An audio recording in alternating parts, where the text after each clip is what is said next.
6 years ago, I was embarking on what I thought at the time could be the biggest mistake of my life.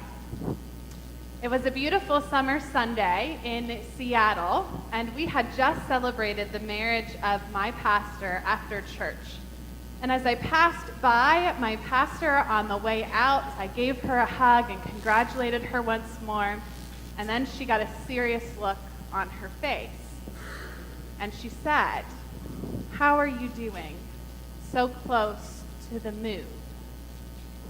You see, 8 days before that, it was 8 days before I was moving back to the East Coast to start seminary. That was 8 days away, and so I quickly said something to the effect of, "Oh, I'm doing okay," before I darted out the building and walked as fast as I could down the street until I turned the corner so that no one could see me as I burst into tears. And as I walked home from church, I called my sister, who I usually call in times like that, and I told her that I was crazy. I asked her why I would choose to leave a job that I loved, an apartment that I loved, and a church that gave me a family when I was far away from home. Why was I leaving a place where life was so good? Why was I giving all that up to go back to the East Coast, which didn't seem very exciting at that time, and to go back to school, which was a place that 3 years earlier, after my last college final, I vowed never to return to again? I wondered if I was doing the right thing, or if seminary was really God's dream for me. And my bags were not yet completely packed, but the plane tickets were booked, and my very expensive promise to Wesley Seminary was made. And so there really wasn't much time to easily change my mind and stay. I needed to take the next step and to see where seminary might lead me. But it was a pretty scary and worrisome new beginning. I wonder if you've ever had those same feelings before a new beginning. Have you ever stepped into the great unknown, uncertain of whether or not you were taking the right path? Or have you ever sat with all of those what ifs? What if it doesn't work out? What if I grow broke? What if I'm not happy? What if they don't like me? What if I don't fit in? You may have some of those questions at this time of the year, because it's back to school season. By now, most of our families are finished with all of the school supply shopping. You've gone through a week or more of waking up early, of rushing through the routine of breakfast and packing lunches and backpacks and trying to make it to the bus stop on time. And there may have been some fears in those first days. My sister teaches kindergarten right down the street, and she reported on the first day that there was one girl in her class who had never gone to preschool, so was experiencing a school setting for the very first time on her first day of kindergarten. And she cried throughout the entire first day. And then she cried every single day of this past week at some point during the day. Our reading for today from Matthew comes toward the end of what is known as Jesus' Sermon on the Mount. And in this sermon, Jesus seems to talk about everything that would concern his audience at the time. He tackles some hot topics like adultery and divorce, and he gives instructions on prayer and on money. And in the verse right before our passage, Jesus talks about how no one can serve both God and wealth. It seems that Jesus knows all too well how wealth can take over someone's life. Wealth can rule over one's time, values, one's family, and relationships. It can be used in absolutely destructive ways. For Jesus' audience, one's wealth or one's possessions had the potential to cause a whole host of worry. Yet Jesus says right up front, do not worry about your life, what you will eat or what you will drink, or about your body, what you will wear. And I don't think Jesus means to say that it's not that food and clothing isn't important, but he's nudging at this calm assurance that God will provide. Jesus even makes it seem like having clothes is part of the natural process of what it means to be human. He compares God taking care of humans in the way of food and clothing in the same way that God takes care of creation. He says how birds don't need to store up food to make sure that they have enough. And then he also says how the lilies of the field grow without toil or spin. And so if God feeds the birds of the air and clothes even the lilies of the field that don't even last past a season, how much more will God take care of you? And for the original audience, this could have been difficult to hear.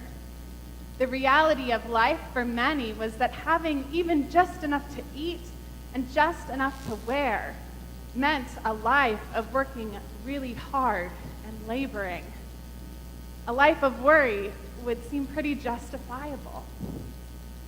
And we may not have the same exact circumstances to those who first heard this sermon, but I think we still might struggle to sit comfortably with Jesus' words.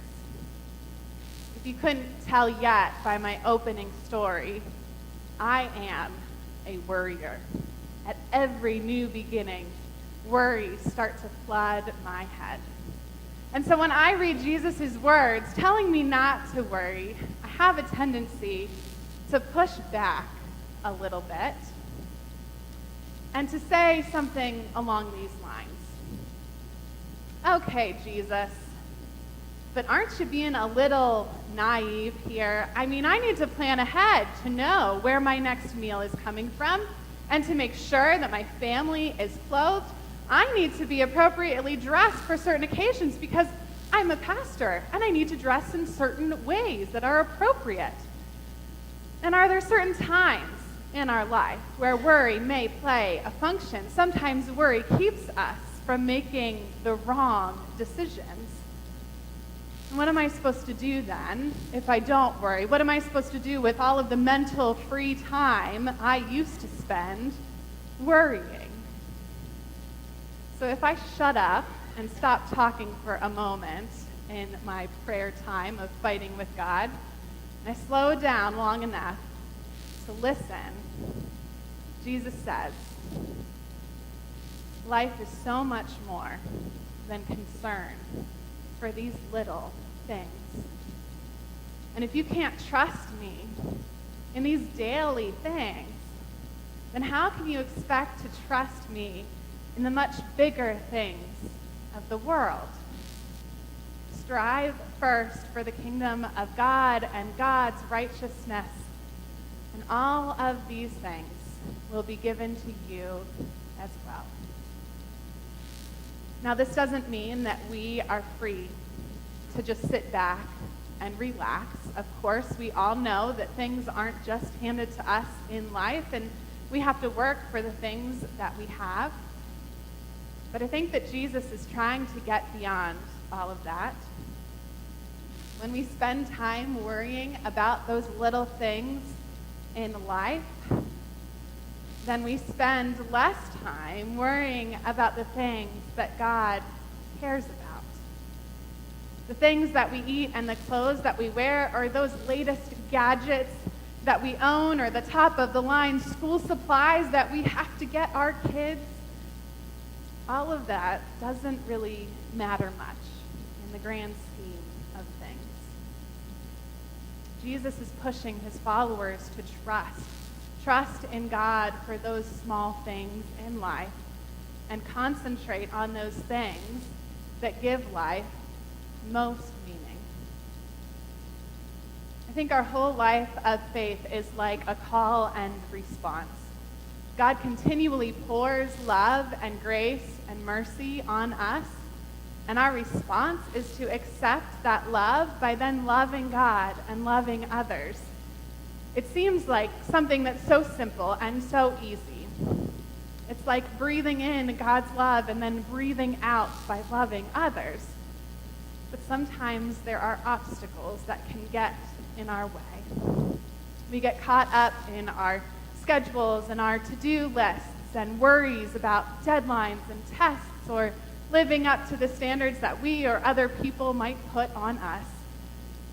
This whole seeking God's kingdom first can be a daily struggle. And believe it or not, in the book of Lamentations, where there is a whole lot of lament, there's also some hope too, as I was telling the kids earlier. The author writes about how they feel cut off by God in their bleakest moments, and yet they still say, "The steadfast love of the Lord never ceases. His mercies never come to an end. They are new every morning. Great is your faithfulness." Every morning, a blank slate, a clean chalkboard, a do-over, another chance, a new day to begin. No matter how many doubts or fears or struggles that you may be facing, the steadfast love of the Lord never ceases.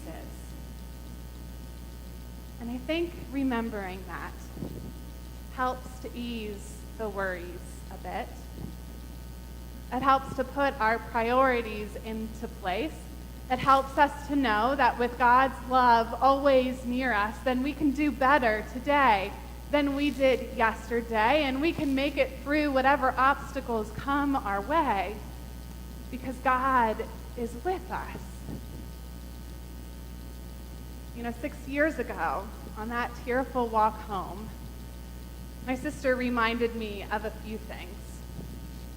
She reminded me of the joy that I felt a few months before when I visited Washington, D.C., and I spent a weekend at Wesley Seminary's campus.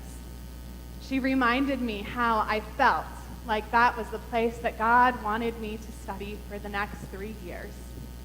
And she reminded me how much affirmation that surrounded me in this move and that I wouldn't be going into it alone.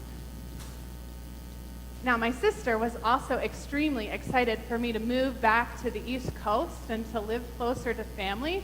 So one could say that she was just being selfish and trying to say things to butter me up so that I would go through with getting on that plane in a few days.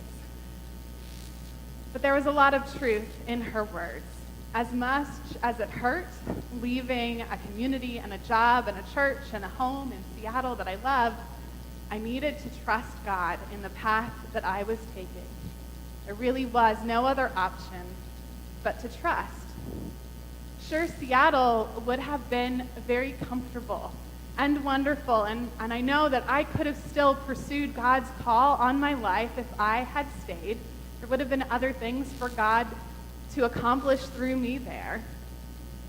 But I'm glad that I didn't, because as much as I love Seattle, I definitely wouldn't have met my husband or the amazing community in D.C., and then in Chambersburg, and now in Carlisle. I definitely wouldn't be standing up here today. God has indeed been faithful. And I spent all that time worrying. One of my favorite biblical commentators, Alice Mackenzie, writes about the difficulty and yet the freedom that comes from Jesus' words in Matthew on worrying. And I thought about paraphrasing what she said, but she says it so well, I'm just going to read it for all of you. She writes, "In this short passage alone, I am being pushed to give up one of my most cherished occupations, worry, in favor of trusting God for the basics of daily life. I am being pushed to consider that my other loyalties are in conflict with my loyalty to God. Jesus' teachings are digging tools that undercut the foundation of my house. My priority, my life's project has been to build a comfortable present and a secure future for me and my family. Jesus wants to undermine it and eventually to replace it with radical, risky trust in God and the mission of seeking God first, confident that other matters will fall into place. If I give up a preoccupation with anxiety and security, it would seem like I would have time and energy for seeing the needs of others around me. These teachings take something away to free me for something more. In that sense, they are just the beginning. So here we are, the beginning of a new week, the beginning of a new month, the beginning of a new school year. We even still are at the beginning of a new pastoral appointment. I'm so grateful for all the ways that you all have taken a risk in trusting me to come in here and to work with all of you and what God is doing in this place. It's never too late to begin again and to trade all of our worries and all of our preoccupations and all of our anxiety for a life lived in reliance and trust in God's promises. God cares about all the things that are on our heart, even all those worries. And God also calls us to lay down all of our struggles at God's feet, because God can handle it so much better when we put it in God's hands. It may be as easy as carrying around the mantra, the steadfast love of the Lord never ceases. But it may also be as difficult as seeking help from the community that surrounds you, knowing that we don't walk this path alone. We have each other to journey with. Or it could be intentionally taking a look at how you spend your time and your resources. Where are those places that you need to give over to God? So are you ready to completely throw yourself into believing that God will provide? Are you ready to seek those things that God desires first, trusting that everything else will then be taken care of? There is so much freedom when you do. So I pray it would be so for each and every one of us. Amen.